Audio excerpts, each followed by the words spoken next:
Bakit ganito ang buhay? Patong-patong ang suliranin. Bakit kahit anong aking gawin, di ko mahagilap ang solusyon? Bakit napakadilim ng mundo para sa akin? Kailan sisikat ang araw upang lumiwanag ang daang aking tinatahak? Upang lumiwanag ang aking mundo? Bakit napakailap sa akin ng magandang kapalaran? Napipili ba ang dapat mabuhay ng matiwasay? Ang dapat lumigaya? Tao rin ako. Ngunit bakit ako naisasantabi? Bakit?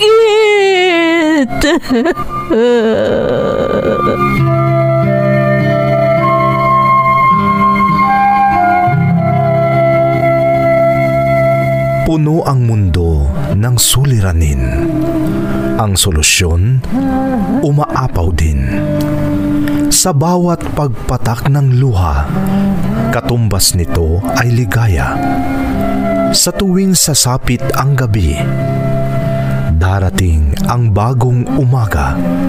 At sa tuwing tayo ay nadarapa, sa ating pagtingala, may malalakas na bisig na handang humatak sa ating muling pagtindig. Bakas ng lumipas.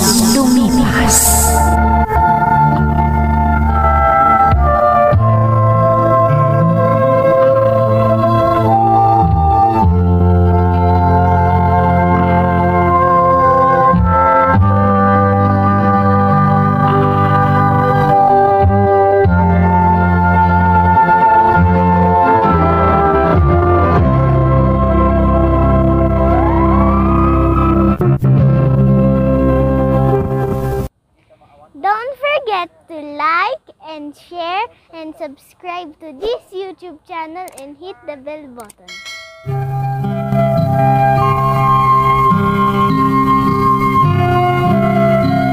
Magandang araw sa inyong lahat.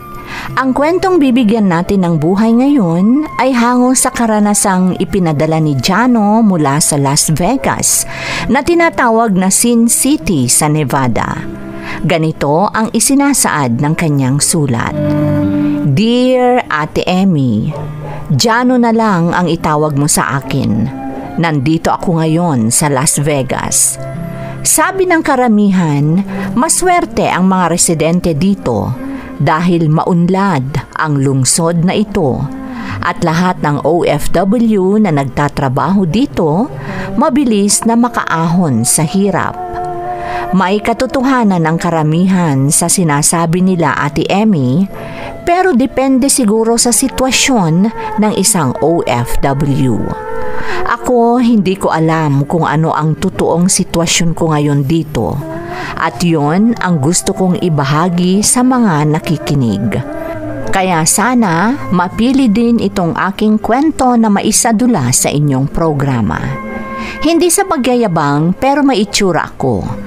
Kaya itinanim ko sa aking isipan na ito ang gagamitin ko para umasenso. Balikan natin ang taong 2016.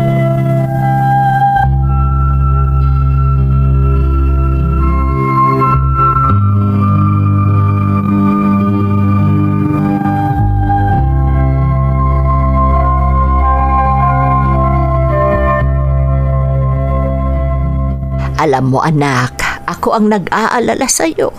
Kung hindi ka nakahilata dito sa sala, kasama mo ang mga kaibigan mong umiinom. Nay, ako na naman ang nakita mo. Ganyan ka na ba talaga anak? Wala ka na bang balak maghanap ng trabaho? Anong trabaho ang papasukan ko, Nay?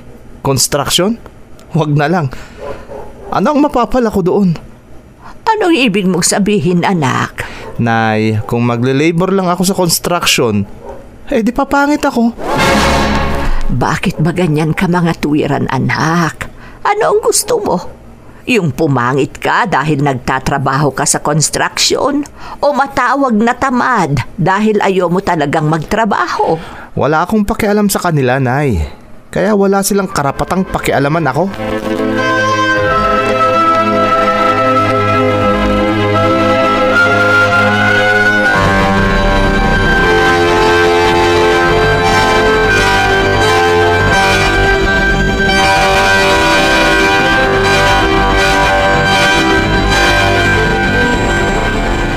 Ikaw naman kasi, bakit ayaw mo magtrabaho?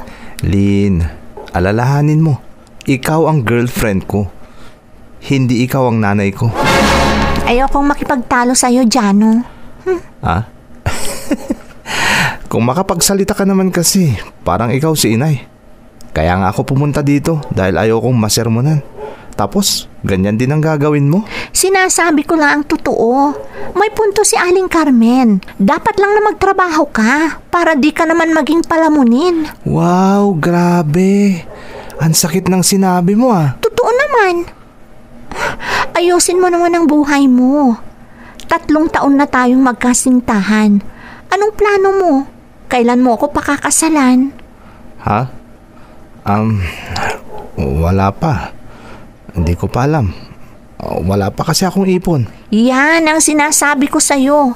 Kaya dapat magsumikap ka para makapagpakasal na tayo.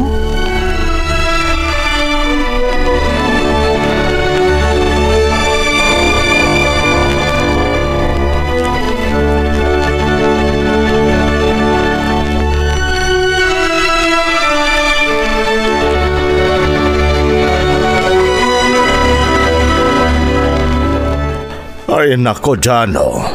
Kung yang itsura mo lang ang ipinagmamalaki mo, ewan ko na lang, hindi ka mabubuhay niyan.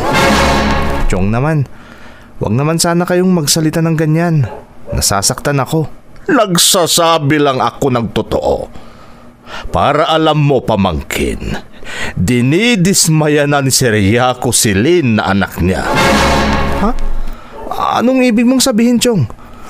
Bakit nasangkot ang ama ng kasintahan ko? Hindi mo ba narinig ang sinabi ko? Ang ibig kong sabihin, pinapagalitan na ni Ciriaco ang kanyang anak. Ang gusto ni Ciriaco, hiwalayan ka na ni Lynn dahil wala ka raw kwenta. Ano? Yan ang totoo. Kaya magbago ka na, Jano. Magsikap ka.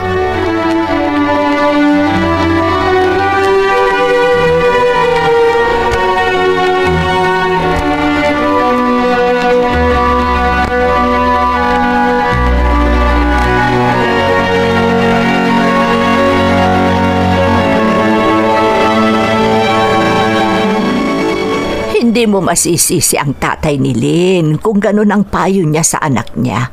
Paano? Ang tamad mo. Yang itsura mo lang ang ipinagmamalaki mo.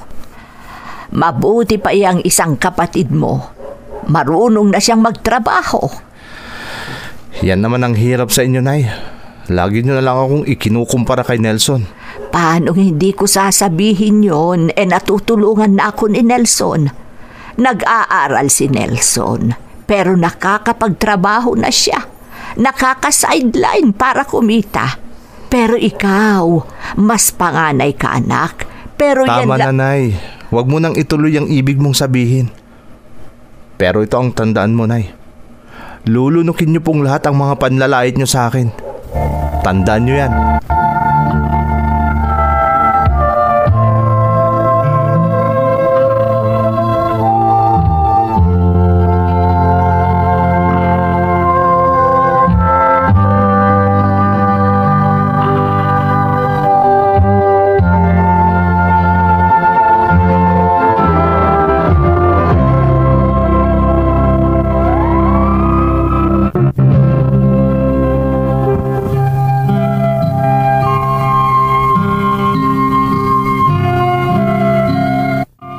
Proud talaga ako sa itsura ko, Ate Emmy. At aminado din ako na wala akong balak pakasalan ang girlfriend ko. Dahil ang pangarap ko ay babaeng may kaya sa buhay para maiahon ako sa hirap. Lahat ng malapit sa akin maliban sa pamilya ko, pare-pareho ang payo nila, pero hindi ko sila pinansin dahil alam kong darating ang magandang swerte sa akin dahil sa itsura ko. Hanggang isang araw,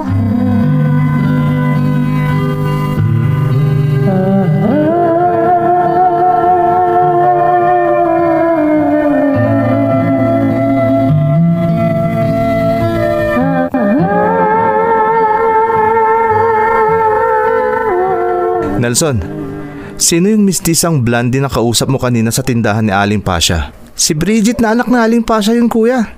Nakatira sa ibang bansa. Bakit ganyan ang reaksyon mo, Kuya Jano? Ngayon lang kasi ako nakakita ng mistisa dito sa lugar natin, Nelson. Anong ngayon lang? Mistisa din sa Ate Lynn na girlfriend mo? Iba naman ang pagka-mistisa ni Lynn. Pang-local. Hindi kagaya ng anak ni Aling Pasha. Pang Miss Universe. Uy, kuya, wag na. Tandaan mong may girlfriend ka na. Matagal na kayo ni Ate Lynn. Wag ka nga, Nelson. Relax ka lang. Anong malay mo? Baka yun na ang hinihintay kong pagkakataon. Wag kang mag-alala. Kapag siniwerte ako, makikinabang kayo ni Inay.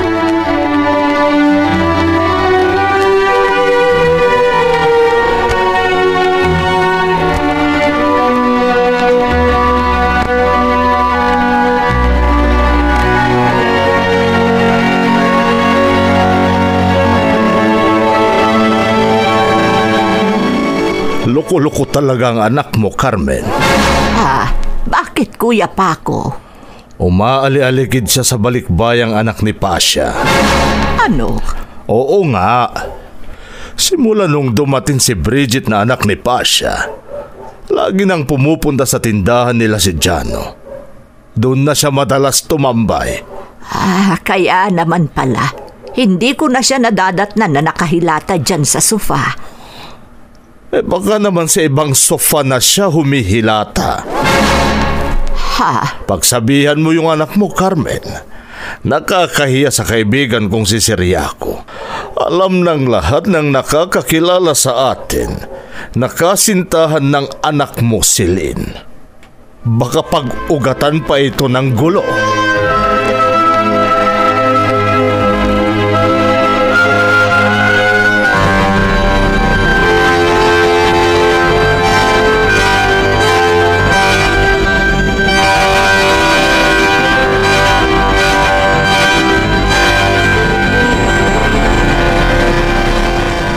Ibig mong sabihin may namamagitan sa inyo ng anak ni Pasha? Nay, may relasyon na kami ni Bridget at may nangyari na sa amin. Ano? Anak ko, Jano anak, gumagawa ka ng gulo. Nay, huwag kang mag-alala. Alam kong tama itong pinasok ko. Anong tama? May girlfriend ka. Kumpare ni Kuya Paco na kapatid ko ang ama ni Lynn na nobya mo. Tapos nakipagrelasyon ka sa iba. Sorry na lang si Lynn, Nay. Pero si Bridget na ang gusto ko. Ano? Tama ang narinig niyo, Nay. Si Bridget na po ang gusto ko. Hindi na si Lynn. Huwag kang gagawa ng hindi dapat, Jano. Ayokong pag-usapan tayo ng mga kapitbahay. Ayusin mo ang gulong pinasok mo. Oo, Nay. Huwag kayong mag-alala. Ako ang bahala.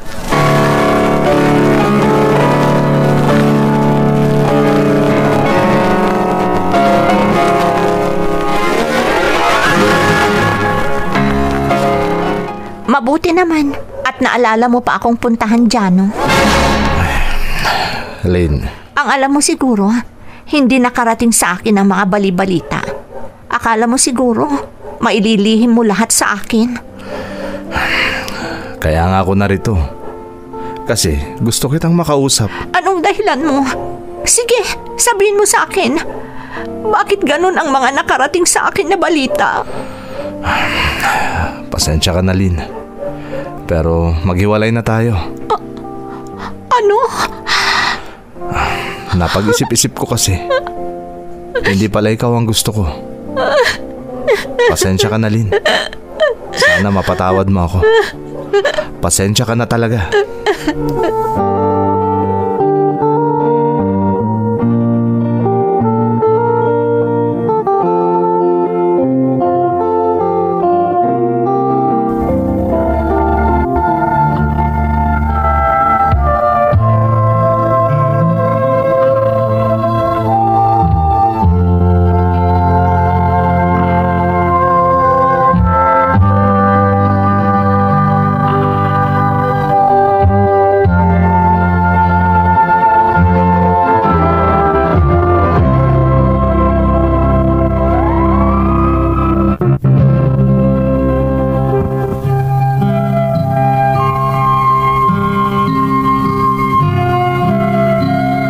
Umiyak si Lynn noong nakipaghiwalay ako sa kanya, Ate Emmy.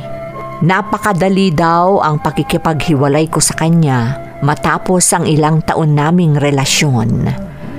Gayunpaman, binaliwala ko ang pag-iyak niya. Itinoon ko ang aking atensyon kay Bridget dahil alam kong mas gaganda ang buhay ko kasama siya, lalo na't gusto niya akong dalhin dito sa Las Vegas, na nangyari naman. Si Bridget ang dahilan kung bakit narito ako ngayon, dahil siya ang nag-asikaso ng lahat ng papeles ko at kasama na niya akong bumalik dito sa tinaguriang lungsod na makasalanan.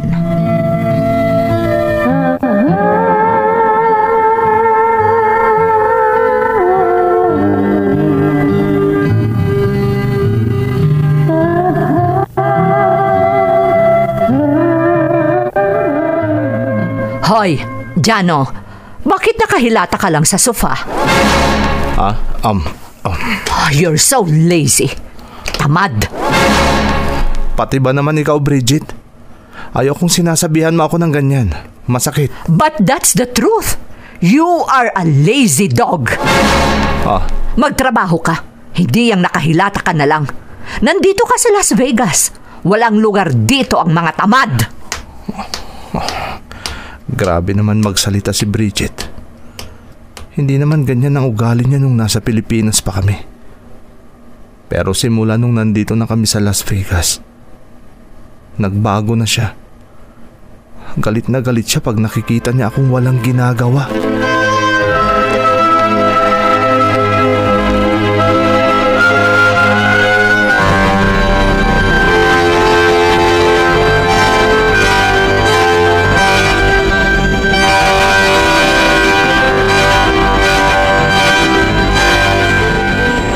Buisit ka talaga! Bakit, Bridget? Bakit mo ako sinampal? Ang akala mo siguro, hindi ko nakita kung paano mo titigan kanina ang bisita ko. Nginitaan ko lang. Kasi nginitaan naman... Stop! Huwag ka nang magsalita. Ang sabihin mo, kursonada mo siya. Ano? Hindi totoo yung sinasabi mo. Siguraduhin mo lang, Jano. Dahil pag nalaman kong linoloko mo ako, palalayasin kita dito sa bahay ko. Ano? Saan naman ako pupunta, Bridget? Hindi ko kabisado ang lugar na ito. Dahil mula noong dumating tayo dito, hindi na ako lumabas ng bahay. 3 beses mo pa lang yata akong isinamang lumabas. Nahuli pa nga ako ng mga pulis nung huli tayong lumabas. Parang gusto nila akong arestuhin noon. Buti na lang at nakausap mo sila. Aarestuhin ka talaga dito pag nagkataon kasi illegal kang nandito. Ano? Hindi ba inayos mo ang mga papeles ko? Oo, pero hindi ako tanga. Inayos ko ang mga papeles mo para maisama kita dito, pero bilang turista lang. At ngayon, paso na ang mga papeles mo. Kaya dito ka na lang sa bahay ko. Dito ka magtrabaho. Kung hindi, aarestuhin ka ng mga kinauukulan.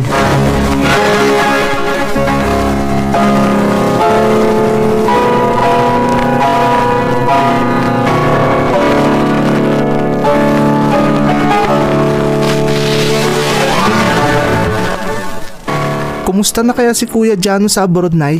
Ay, nako anak, hindi ko alam. Hindi pa tumatawag ang kuya mo. Nakalimutan na yata tayo ni Kuya. Ay, hindi naman siguro. Baka busy lang ang kuya mo sa abroad. Baka may trabaho na siya, anak. Nagbago na kaya si Kuya, Nay? Hindi na kaya siya tamad? Anong malay natin? Pwede naman magbago ang isang tao. Ha? Numero lang naman ang tumatawag. Walang pangalan. Sandali lang, anak. Sasagutin ko lang.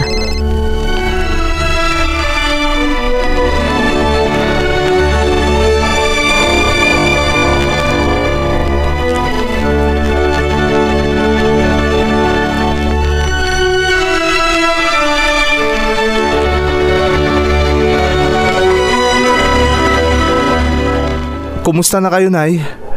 Miss na miss ko na kayo. Kami rin, anak. Sa totoo lang, pinag-uusapan ka namin ng kapatid mo ngayon bago ka tumawag. Nay? Kumusta ka na dyan, anak? Bakit ngayon ka lang tumawag? Halos 1 taon mula nung nag-abroad ka nakasama si Bridget. Ngayon mo lang kami naalala. Kumusta ka na, anak? Nay? Bakit? May problema ba? Bakit parang nalulungkot ka? Okay lang ako dito, Nay. Wala naman akong problema dito. Sigurado ka, anak? Bakit ganyan ang boses mo? Para kang umiiyak. Hindi, Nay. Hindi ako umiiyak. Namimiss ko lang kayo. Sige po, tatawag na lang ako ulit.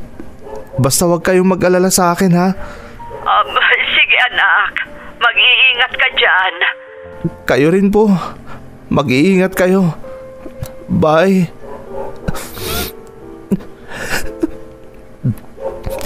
Hindi niyo na dapat malaman pa ang sitwasyon ko dito, Nay. Para hindi na kayo mag-alala sa akin. Dahil kung ano man ang nangyayari sa akin dito ngayon, kasalanan ko rin. Kasalanan ko rin.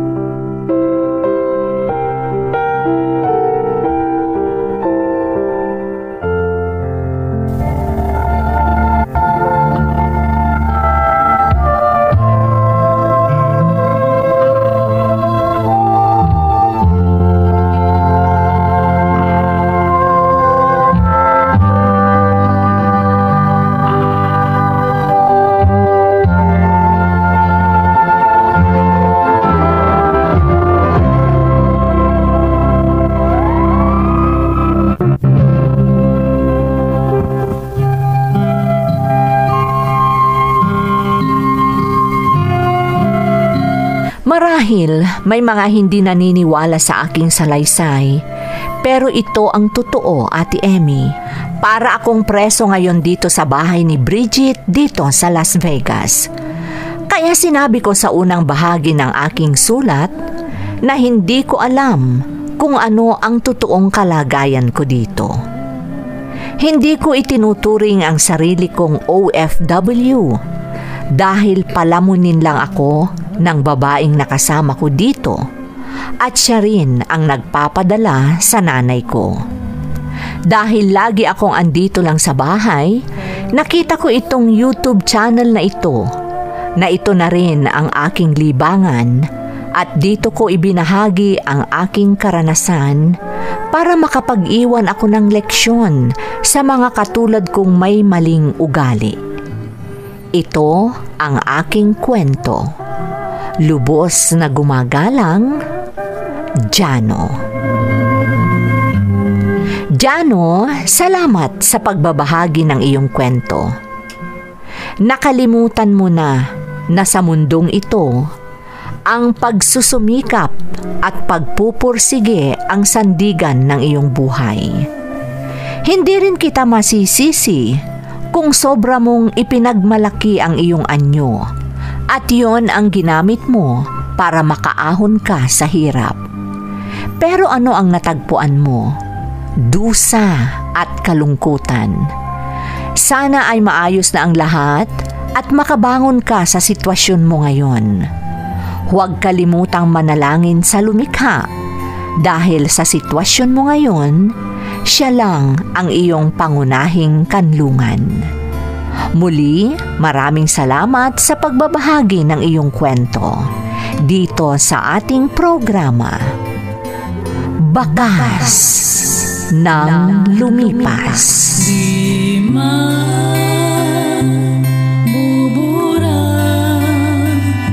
sa isipan ang mga pagsubok.